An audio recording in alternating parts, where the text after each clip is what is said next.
హల్లెలూయా యేసు ప్రభున్ ఎల్లరు స్తుతించుడి.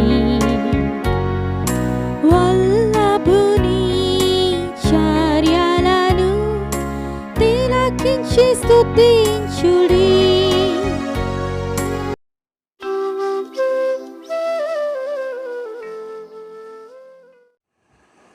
దైవ గ్రంథం బైబిల్ నుండి కీర్తనలు 141వ అధ్యాయము 3-4 వచనాలు చదువుకుంటాం. యెహోవా నా నోటికి కావలి ఉంచుము, నా పెదవుల ద్వారమునకు కాపు పెట్టుము. పాపము చేయు వారితో కూడా నేను దుర్నీతి కార్యముల్లో చొరబడకుండానట్లు నా మనస్సు దుష్కార్యమునకు తిరగనీయకము. వారి రుచిగల పదార్థములు నేను తినక యందునుగాక. ప్రార్థన చేస్తాం. ప్రేమ కలిగిన మా తండ్రి, మహోన్నతుడు అయినటువంటి మా దేవ, సర్వాధికారం కలిగినటువంటి వాడు, సర్వమును నిర్వహించుచున్నటువంటి వాడు, సర్వ సృష్టికి ఆది సంభూతుడవు, సర్వ శరీరులకు దేవుడు అయినటువంటి వాడవు. నీ ఘనమైన ఉన్నతమైన శ్రేష్టమైన నామం పేరిట మరొక నూతన దినాన్ని మాకు ఇచ్చిన కారణాన్ని బట్టి, మరొక నూతన దినములో మేము ప్రవేశించుటకు మీరు ఇచ్చిన అనుమతిని బట్టి సజీవులముగా నీ పరిశుద్ధ సముఖములో చేరి 141వ కీర్తన 3-4 వచనాలు చదవటానికి మీరు ఇచ్చిన క్షేమాన్ని బట్టి, ఆరోగ్యాన్ని బట్టి స్తోత్రాలు. నీ పరిశుద్ధమైన వాక్యమును దీవించి నాతో మాతో అందరితో మాట్లాడమని మీ సన్నిధిలో ప్రార్థిస్తూ ఉన్నాం. నీ చేతులకు సమర్పిస్తూ యేసుక్రీస్తు వారి అత్యున్నతమైన నామములో ప్రార్థిస్తున్నాము తండ్రి, ఆమేన్. దేవుని యొక్క లేఖనములలో దైవజనుడు తన వ్యక్తిగత పరిశుభ్రతను గురించి ప్రభుకి ప్రార్థన చేయుచున్నాడు. వ్యక్తిగత పరిశుభ్రత చాలా ముఖ్యం. అలాగే తన వ్యక్తిగత దూరాన్ని గురించి కూడా మాట్లాడుతున్నాడు. అలాగే మాస్క్ గురించి కూడా మాట్లాడుతున్నాడు. అనగా social distance, mask and sanitization. ఈ 3 విషయాల గురించి దేవుని వాక్యములో మనము చూస్తూ ఉన్నాం. మొదటిది దేవుని వాక్యములో మనము చూస్తున్నట్లయితే మరి 3వ వచనం, యెహోవా నా నోటికి కావలి ఉంచుము, నా పెదవుల ద్వారమునకు కాపు పెట్టుము. ఈనాడు కరోనా మహమ్మారికి మాస్క్ చాలా ముఖ్యము. మాస్కే నీ కవచము అంటున్నారు. అలాగైతే ఆధ్యాత్మిక జీవితానికి, ఆత్మీయముగా ఎదుగుటకు, దేవునితో సంబంధాన్ని కలిగి ఉండుటకు, దేవుని సహవాసములో కొనసాగుటకు ప్రాముఖ్యమైనటువంటిది నోరు లేక నాలుక, రెండవది పెదవులు. వీటికి కాపు పెట్టుకోవాలి. చాలామంది విద్యార్థులు, యవనస్తులు వారి జీవితంలో దెబ్బతినిపోవడానికి, భౌతికంగాను ఆత్మీయముగా భ్రష్టులు అవడానికి కారణం ఈనాడు సెల్ ఫోన్. ఈ సెల్ ఫోన్లో వారు ఫ్రెండ్స్తో కానివ్వండి, వేరే వాళ్ళతో కానివ్వండి, గంటల తరబడి అనవసరమైన విషయాలు మాట్లాడుతూ అనవసరమైన సంభాషణలకు వారితో త్రావు ఇచ్చేవారు ఉన్నారు. అలాగే పెద్దలు కూడా, పెద్దలైనటువంటి వారు, స్త్రీలైనటువంటి వారు, హౌస్ వైఫ్స్ అయితే మరీ ఎక్కువగా ఈ సెల్ ఫోన్స్ వాడుతూ, స్నేహితులతో మాట్లాడుతూ, రకరకాలైనటువంటి సంగతులను గురించి సంభాషిస్తూ దినమంతా సమయాన్ని వృధా చేస్తూ ఉంటారు. ప్రియమైన దేవుని వాక్యం వింటున్న బిడ్డలారా, ఆధ్యాత్మికముగా ఇది ఎంతో పాఠం. ఎందుకు అనంటే, నీ సమయము వృధా అవటానికి నీ నోరే కారణం, నీ నాలుకే కారణం, నీ పెదవులే కారణం. అందుకే యాకోబు పత్రిక 3వ అధ్యాయము మొదటి నుండి మనము చదువుకుంటూ వెళ్తుంటే దాదాపు అక్కడ నాలుక యొక్క ప్రమాదకరమైన స్థితిని చెప్పాడు. ప్రకృతి చక్రమునకు చిచ్చు పెట్టేది నాలుకే. అందుకే ఈ సంగతిని ఎరిగినటువంటి దైవజనుడు, నా నోటికి కావలి ఉంచుము, నా పెదవులకి కాపు పెట్టుము అని ప్రార్థన చేస్తున్నాడు. ఎప్పుడైనా ఇలాంటి ప్రార్థన నువ్వు చేసావా? ఉదయకాలం లేవడంతో ఎన్నో విషయాలు, ఈ రోజంతా కాపాడండి, నా బిడ్డల్ని, నా భర్తని, నా భార్యని, ఇవే అడుక్కుంటూ ఉంటావు తప్ప నా నోటికి కావలి ఉంచండి, నా పెదవులకు కాపు పెట్టండి అని మనం ప్రార్థన చేయం. అందుకే ఈనాడు మనము దీర్ఘ ప్రార్థనలు చేస్తున్నా ఆత్మీయముగా ఎదుగనటువంటి వ్యక్తుల వలె మన జీవితాలు ఉండిపోతున్నాయి. ఆత్మీయముగా పరిపక్వతకు రానటువంటి వ్యక్తుల వలె మన జీవితాలు ఉండిపోతున్నాయి. కాబట్టి గ్రహిద్దాం, గుర్తిద్దాం, ఆ ప్రభుని వెంబడిద్దాం.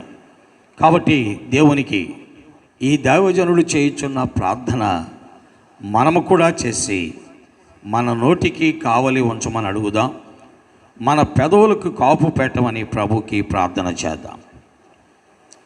తరువాత దేవుని వాక్యములో మనం చూస్తున్నాం 4వ వచనం, పాపము చేయువారితో కూడా నేను దుర్నీతి కార్యముల్లో చొరబడకున్నట్లు నా మనస్సు దుష్కార్యమునకు తిరగనీయకము. తన జీవితంలో తను కోరుకుంటున్నాడు, పాపము చేయువారితో కూడా నేను దుర్నీతి కార్యముల్లో చొరబడకున్నట్లు. సోషల్ డిస్టెన్స్ తను కోరుకుంటున్నాడు. ఈ సోషల్ డిస్టెన్స్లో తను ఏమంటున్నాడంటే, పాపము చేయువారితో కూడా నా మనస్సు నేను దుర్నీతి కార్యముల్లో చొరబడకున్నట్లు. వ్యక్తిగత పరిశుభ్రత, వ్యక్తిగత దూరము చాలా ముఖ్యం. అందుకే తన యొక్క జీవితంలో ఆత్మీయముగా ప్రభువుని అడుక్కుంటున్నాడు. భౌతికముగా కరోనాకి వ్యక్తిగత దూరం, వ్యక్తిగత పరిశుభ్రత ఎంత ముఖ్యమో, ఆత్మీయముగా ఆ ప్రభు కొరకే ఆత్మీయమైన జీవితాన్ని మాదిరికరముగా జరుపుకోవడానికి పాపము చేయువారితో కూడా నేను దుర్నీతి కార్యముల్లో చొరబడకున్నట్లు. మానవ స్వభావము పాపానికి బహు సమీపంగా వెళ్ళిపోతుంది. మానవ స్వభావము పరిశుద్ధతకు సమీపంగా రాదు, పవిత్రతకు సమీపంగా రాదు, నీతికి సమీపంగా రాదు.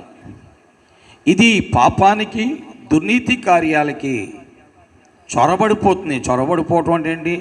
కలబడిపోవటం, చొచ్చుకొని పోవటం. ప్రియులారా, ఇది మానవ స్వభావం. అందుకే దాని నుండి నన్ను కాపాడు అని ప్రార్థన చేసుకుంటున్నాడు. అంతేకాదు, నా మనస్సు దుష్కార్యములకు తిరగనీయకము. నా మనస్సు ఎలాంటిది అంటే, నీ వైపు తిరుగుటకు బదులు, నీతో ఉండుటకు బదులు, నిన్ను గూర్చి ఆలోచించుటకు బదులు, నిన్ను గూర్చి తలంచుటకు బదులు, నీ వాక్యమును ధ్యానించుటకు బదులు నా మనస్సు ఏమైపోతుందంటే దుష్కార్యముల వైపు తిరిగిపోద్ది. కాబట్టి తండ్రి, నాయన, దేవుడా నన్ను కాపాడు, తిరగనీయకు అని ప్రార్థన చేసుకున్నాడు. ఎందుకంటే అతను మనస్సు తిరిగిపోయేదని తను గ్రహించి, తిరగనీయకుండా కాపాడేవాడు ఒకడున్నాడని ఆ ప్రభువు తట్టు చూస్తున్నాడు. గ్రహిద్దాం, ప్రభు దగ్గరికి వెళదాం. ఈనాడు అనేక మంది బిడ్డలు అపవిత్రులైపోవడానికి, దేవునికి దూరం అయిపోవడానికి, దేవుని యొక్క మార్గంలో ఉండకపోవడానికి, పాపము చేయి వారితో ఉండిపోవడం, దుర్నీతి కార్యములతో చేయువారితో చొరబడిపోవడం, అంతేకాదు దుష్కార్యములు చేయువారి వైపు తిరిగిపోవడం, ఇవే వారి ఆధ్యాత్మిక జీవితానికి గొడ్డల పెట్టిగా మారినాయి. ప్రియుల, తర్వాత ఇంకొక ప్రార్థన చేస్తున్నాడు. అదేంటంటే, వారి రుచిగల పదార్థములు నేను తినక ఎందునుగాక. అంటే భోజనం విషయంలో కూడా జాగ్రత్తగా ఉంటున్నాడు. దేవునికి విరోధమైన వాటి గురించి కూడా జాగ్రత్తగా ఉంటున్నాడు. ఈ జాగ్రత్త దానియేలు కలిగి ఉన్నాడు. అందుకనే దానియేలు గ్రంథం 1వ అధ్యాయం 8వ వచనములో ఏమన్నా అంటే, రాజు భుజించు భోజనమును పానము చేయ ద్రాక్షరసం పుచ్చుకొని మమ్మును మేము అపవిత్రపరచుకోకూడదు అంటున్నాడు. అంటే వారితో ఏకీభవించుట ఇష్టపడట్లేదు. ప్రియమైన దేవుని వాక్యం వింటున్న బిడ్డలారా, అందుకని ఈ రోజున ఈ కరోనా మహమ్మారిలో ఒకరికొకరు కలుసుకోవడం లేదు, ఒకరికొకరు దగ్గరగా కూర్చొని మాట్లాడుకోవటం లేదు, ఒకరికొకరు దగ్గరగా మరి బంధుప్రీతిని లేక మరొక స్నేహప్రీతిని లేక కుల ప్రీతిని లేక ఇంటి పేరు ప్రీతిని కలిగి ఉండటానికి లేదు. ఎవరికి వారే దూరంగా ఉండాలి. అందుకే ఏమంటున్నాడు అంటే, దేవుని వాక్యములో వారి రుచిగల భోజన పదార్థములు నేను తినక యుందునుగాక. అది అలాంటి తీర్మానము దానియేలు ఉండబట్టే దైవ జ్ఞానానికి పాత్రుడయ్యాడు, దైవ అనుగ్రహానికి పాత్రుడయ్యాడు, దైవ దృష్టి తన మీద నిలిచేటట్లుగా అతడు ఆ గొప్ప ఆధిక్యతను సంపాదించుకున్నాడు. కాబట్టి ప్రియులారా, ఆత్మీయమైన జీవితంలో ఈ యొక్క మాస్క్, సోషల్ డిస్టెన్స్, వ్యక్తిగత పరిశుభ్రత భౌతికంగా కరోనా నుండి తప్పించబడటానికి ఎంత ప్రాముఖ్యమో, ఆత్మీయముగా కూడా దేవునికి ఇష్టలుగా జీవించటానికి ఇది చాలా ప్రాముఖ్యం. ఇది ఎవరికైతే ఉండదో వారే ఈనాడు పతనమయ్యారు. వారి యొక్క అక్రమ జీవితము ద్వారా సంఘాలు పతనమైనాయి. మరి దేవుని యొక్క నామానికి అవమానము కలిగింది. కాబట్టి గుర్తెరుగుదాం, దేవుని వైపు చూద్దాం, దేవుని యొద్దకు వద్దాం, దేవునితో సంబంధాన్ని కలిగి ఉందాం. దావీదు దైవజనుడు చేసిన ప్రార్థన మనము కూడా చేసుకొని మనము మన బిడ్డలు కూడా దేవుని కొరకై నమ్మకముగా జీవిద్దాం. దేవుడు తన వాక్యమును మన గ్రహింపులోనికి తెచ్చి ఆత్మీయముగా ఆయన మహిమార్థమై మనలను ప్రోత్సహించి బలపరుచునుగాక. ఆమేన్. ప్రార్థన చేస్తాం. ప్రేమ కలిగిన తండ్రి, నీ ఘనమైన నామం కొరకు వందనాలు, నీ వాక్యము కొరకు వందనాలు. దైవజనుడు నిజముగా ఆధ్యాత్మిక జీవితమును గురించి తాను ఇచ్చిన విలువ ఎంతో గొప్పది. తాను ఎప్పుడూ నీతో సహవాసము కలిగి ఉండాలని, తాను ఎప్పుడూ నీతో సంబంధము కలిగి ఉండాలని తన నోటిని, తన పెదవులను, తన వ్యక్తిగత జీవితాన్ని భద్రపరుచుకునుట తనకు చేత కాదని నీ వైపు చూస్తూ నీపైన ఆధారపడుతూ ప్రార్థించాడు. అట్టి ప్రార్థన మా వ్యక్తిగత జీవితాల కొరకు, మా కుటుంబాల కొరకు, మా బిడ్డల కొరకు, మా సంఘాల కొరకు చేసుకొని ఆత్మీయమైన మేలు పొందుటకు సహాయం చేయండి. పరిచర్యకు ముద్ర వేయండి. విస్తారమైన మాటలలో దోషముండక మానం సహాయం చేయండి. దినమంతా తోడై ఉండండి. మమ్మను శోధకుడు, దుష్టుడు, అపవాది నుండి తప్పించండి. ఈ భయంకరమైన వైరస్ ప్రభావం మరలా పెచ్చు పెరుగుతుందని చెప్తూ ఉంటుండగా కాపాడి భద్రపరిచి సంరక్షించండి. దేవా, 40 ఏండ్ల కాలం ఇశ్రాయేలీయులను పగలు ఎండ దెబ్బ, రాత్రి వెన్నెల దెబ్బ తగలకుండా కాపాడిన దేవుడు, ఈనాడు మమ్మును, మా బిడ్డలను, సంఘాలను కూడా మీరు కాపాడమని ప్రార్థిస్తాం. దినవంతా నీ కృప అనుగ్రహించి మహిమ పొందు. ఈ కరోనా గురైనటువంటి బిడ్డలను విడిపించండి నాయన. ఆదరించండి, ధైర్యపరచండి, వారి భయమును తొలగించండి, కాపాడండి. ఈ లోకాన్ని విడిచిపెట్టిన బిడ్డల యొక్క కుటుంబాలను ఆదరించండి, సంరక్షించండి, కనికరించండి. వాక్యం వినే వారందరికీ నీ వాక్యమును గ్రహింపులోకి నీ ఆత్మ ద్వారా తీసుకురండి. ఆత్మలను రక్షించండి. నీ వైపు, నీ వాక్యం వైపు ఆత్మలు చూచునట్లు సహాయం చేయండి. యేసుక్రీస్తు వారి దివ్య నామములో ప్రార్థిస్తున్నాము తండ్రి, ఆమేన్. తండ్రి, కుమార, పరిశుద్ధాత్మ త్రియేక దేవుని యొక్క సహాయము వాక్యం వినే వారందరికీ అనుగ్రహించి ఆధ్యాత్మిక మేలు పొందినట్లు సహాయము చేయనుగాక. ఆమేన్.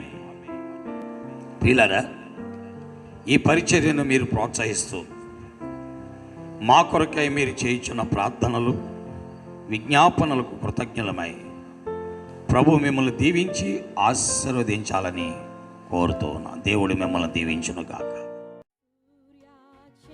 చంద్రులారాయిలా దేవుని స్తుతించుడి, హృదయ